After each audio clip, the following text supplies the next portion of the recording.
Pak Anom menghadiri acara selamatan itu. Awalnya dia mengira bahwa di sana dia akan disuguhkan dengan makanan yang lezat. Namun, ketika dia melihat dengan mata kepalanya sendiri, ternyata isi dari suguhan itu adalah makanan yang berupa seperti sesajen mirip pesugihan. Secara kacamata normal, makanan itu adalah berupa makanan selamatan seperti nasi tumpeng, ayam bakar, serta makanan lainnya. Namun ketika Pak Anom melihatnya, makanan itu berisi sesuguhan mirip makanan pesugihan. Pak Anom duduk di antara warga sambil memandangi gerak-gerik Pak Samiri yang sedang membagikan makanan itu. "Pak Anom gak ikut makan?" tanya warga di sebelahnya. "Oh enggak Pak, saya hanya ikut duduk saja," jawab Pak Anom. Setelah acara selamatan itu selesai, para warga kembali ke rumahnya masing-masing. Tak ada sesuatu yang menjanggal dari rumah Pak Samiri saat itu. Hanya saja Pak Anom sedikit terpaku pada istri Pak Samiri yang menampakkan wajah sedih. Lalu didekatinya lah Bu Rasiah yang sedang berada di depan rumah. "Ada apa Bu?"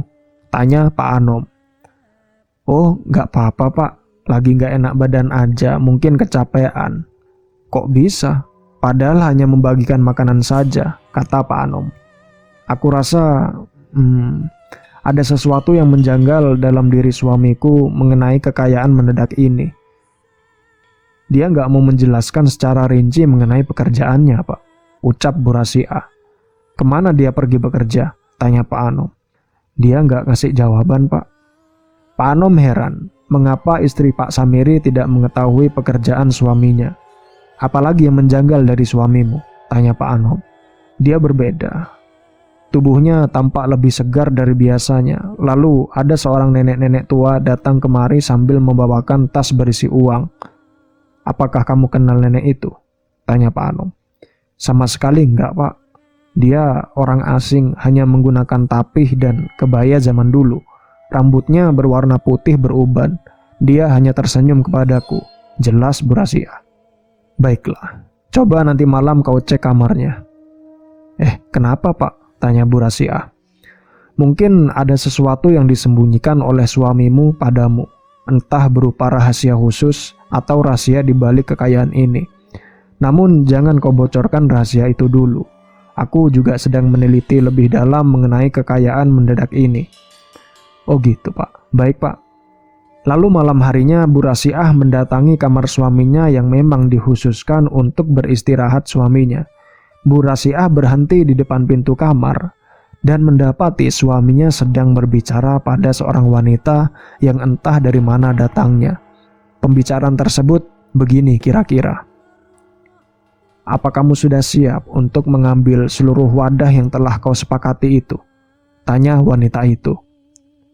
"Sudah. Esok hari, aku yakin ada warga yang meninggal dan itu adalah tumbal yang kuberikan di minggu ini," jelas Pak Samiri. "Baiklah, itu sudah cukup. Tapi ada satu syarat lagi yang harus kau penuhi," ucap wanita itu. "Apa itu?"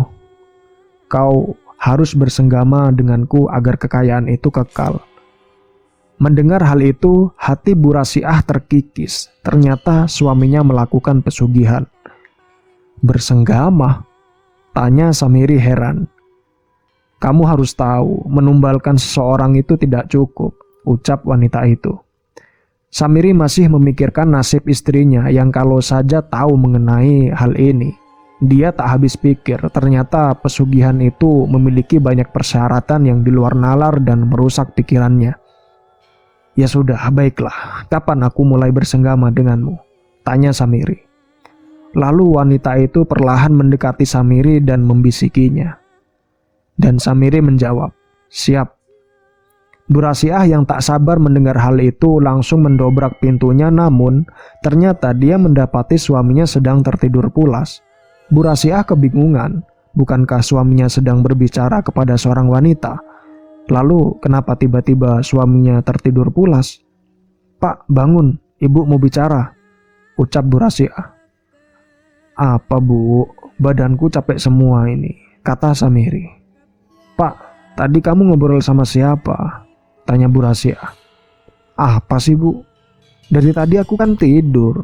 Tuh lihat mataku merah kan?" ucap Samiri sambil mengarahkan matanya. Terus tadi, sudahlah Bu, tidur saja sana. Bu Rasiah masih tak percaya suaminya benar-benar berubah total. Dia juga masih kurang yakin apakah benar-benar bahwa suaminya akan melayangkan pesugihan dan menumbalkan warga.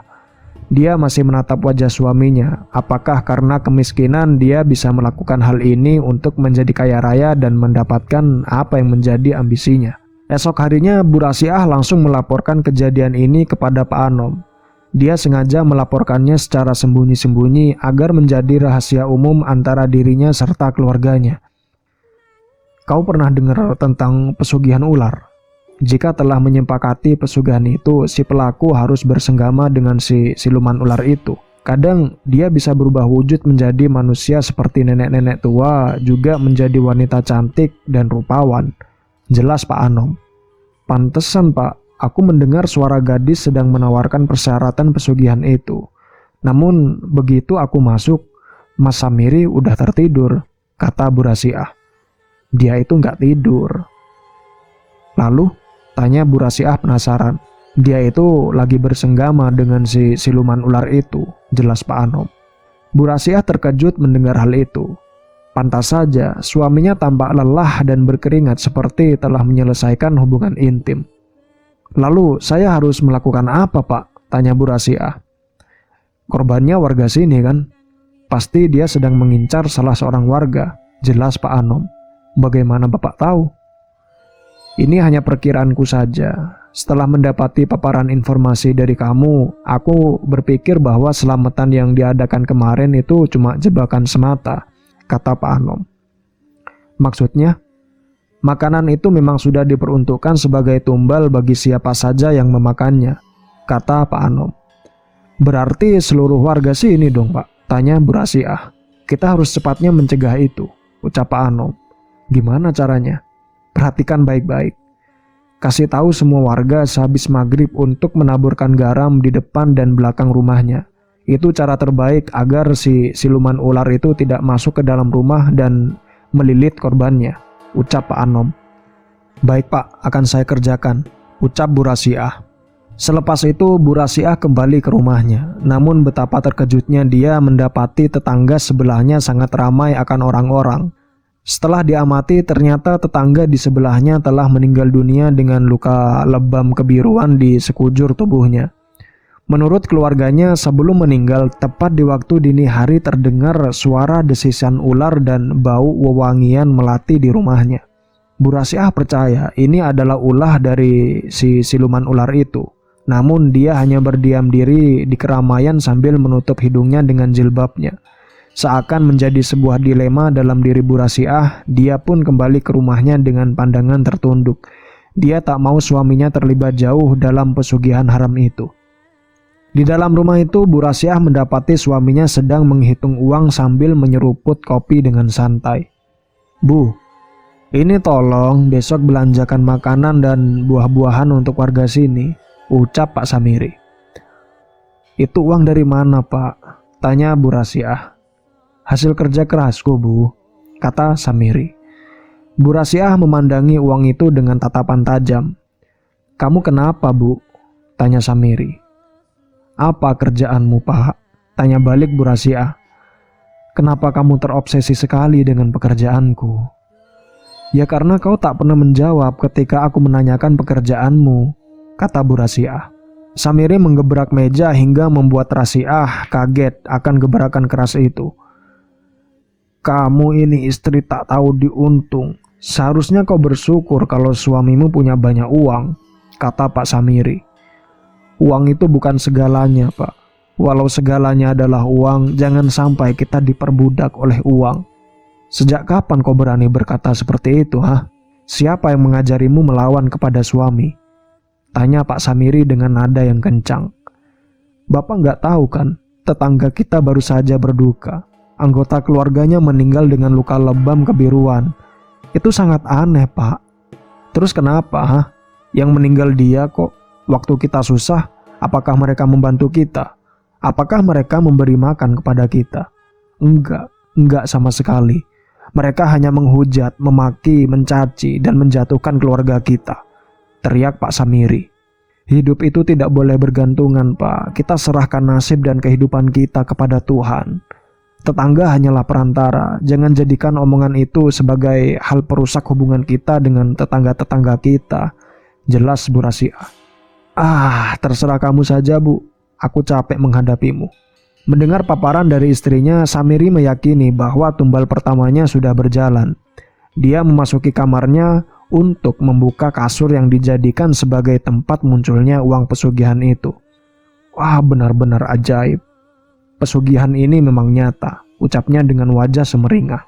Tapi bagaimana dia tahu bahwa uang ini adalah uang haram?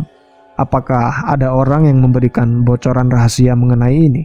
Tanya Samiri dalam hati. Lain halnya dengan itu, Bu Rasia semakin penasaran dengan tingkah suaminya yang benar-benar sudah gelap hati.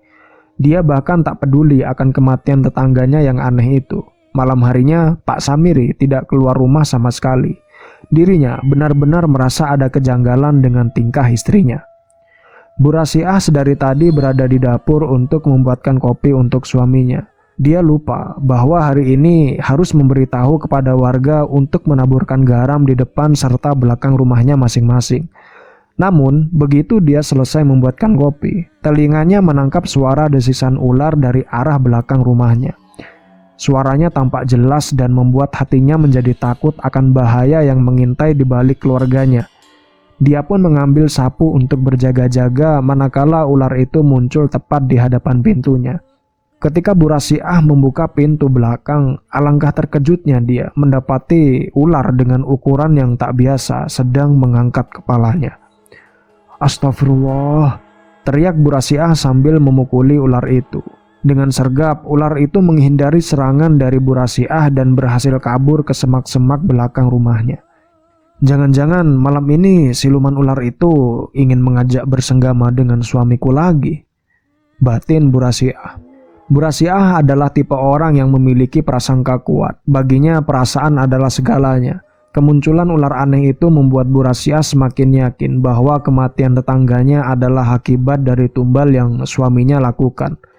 Sejak saat itu Bu Rasia selalu mengawasi gerak-gerik yang dilakukan oleh suaminya, entah ketika berada di dalam rumah ataupun di luar rumah. Baginya sesuatu yang tak tampak oleh kasat mata merupakan sebuah ancaman menakutkan yang suatu saat bisa menyerang keluarganya sendiri. Hal ini berlangsung hingga berhari-hari. Artinya setiap harinya di desa itu memakan satu korban dengan kematian yang begitu mencurigakan.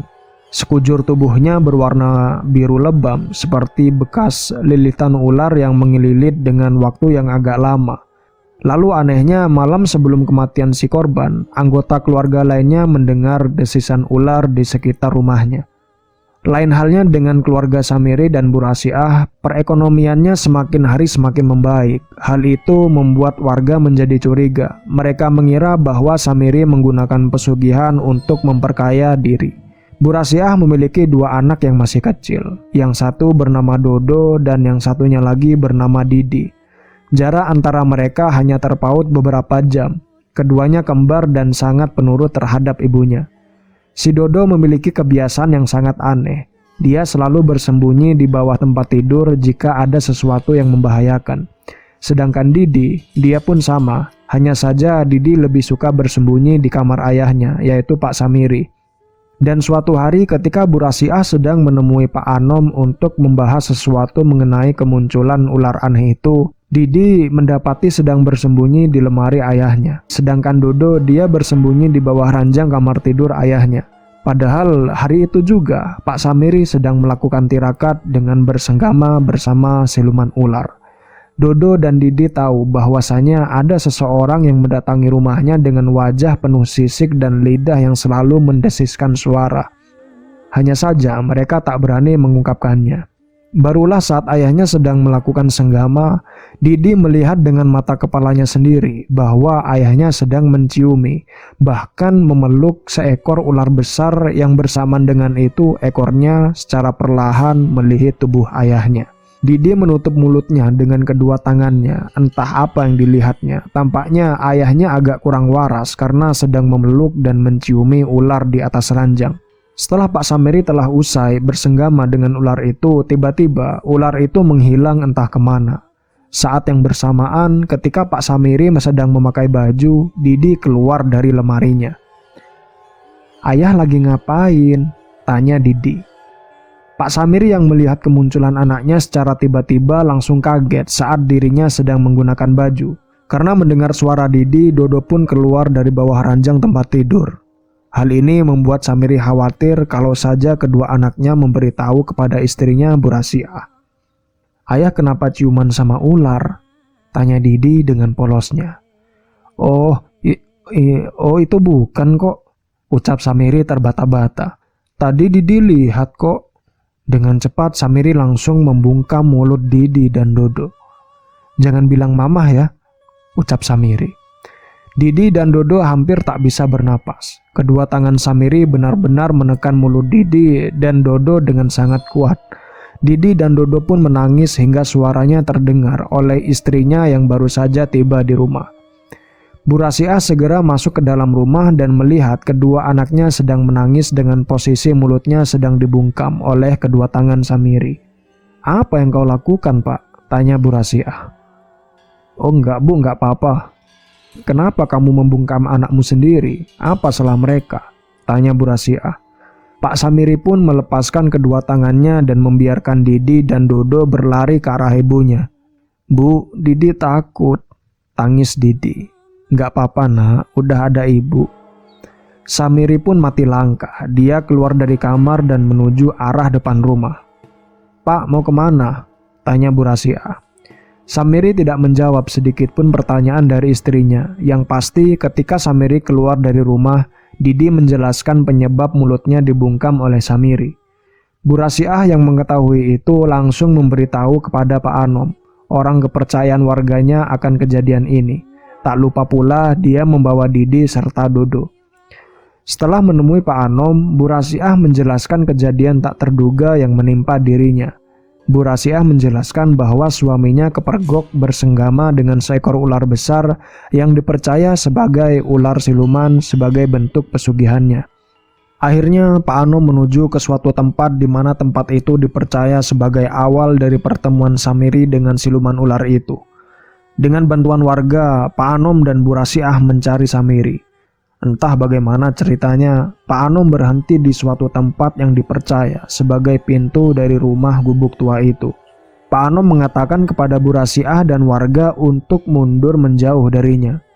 Usut punya usut, ternyata Pak Samiri sudah dibawa menuju ke kerajaan siluman ular karena rasa malunya terhadap istri serta para warga.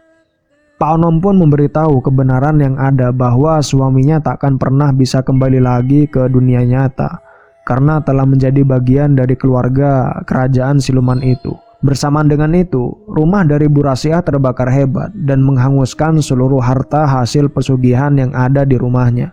Bu Rasiah hanya bisa pasrah serta bersyukur karena dirinya serta kedua anaknya masih bisa selamat dari petaka pesugihan yang dilakukan oleh suaminya. Selesai. Oke, terima kasih yang sudah mendengarkan cerita ini sampai selesai. Dan pesan moral dari cerita ini adalah tetaplah berpegang teguh terhadap keyakinanmu. Jangan menjual keyakinan demi kekayaan semata, karena itu akan membuatmu tergolong menjadi orang yang celaka. Baik, terima kasih sudah mendengarkan. Selamat malam, selamat istirahat. Sampai jumpa di video-video selanjutnya. Selamat malam.